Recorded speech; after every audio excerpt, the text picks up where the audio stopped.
সরকারের কাছ থেকে বাংলাদেশে কোন আইন চালু হোক, এটি আপনারা সকলে চান কি আপনারা? সবাই তো বললেন না। আমি আবার জানতে চাই, বাংলাদেশে কোন আইন চালু হোক, এটি আপনারা সকলে চান কি আপনারা? যারা চান হাত দেখেন যে একটু, যারা চান হাত দেখান, যারা চান হাত দেখান, আইন চান হাত দেখান। আমি হাতের মধ্যে বলি, হাত নামাতে বলি, হাত রাখুন।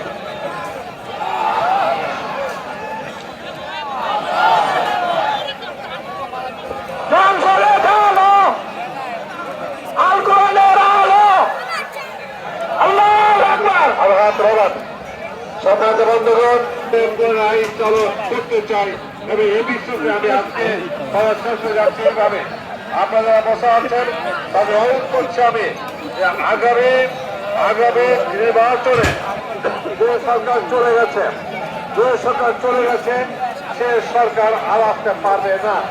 কিন্তু অবশ্যই আশ্চর্য হবেন, সেই সরকার আবার আসার জন্য ষড়যন্ত্র করছে, আবার তারা বিপদের দিক থেকে চেষ্টা করছে। আমি আশ্বস্ত করতে চাই আপনাদেরকে, ইনশাআল্লাহ আজকে তারা আমাদের ভাইদের রক্ত দিয়ে ছেড়ে রেখেছে, বোনকে বিধবা বানিয়েছে, আমার মায়ের মুখ খালি করেছে, আমার বাপের সন্তান নষ্ট করেছে, আমার ছেলেদেরকে বাপ হারা করেছে, মা হারা করেছে।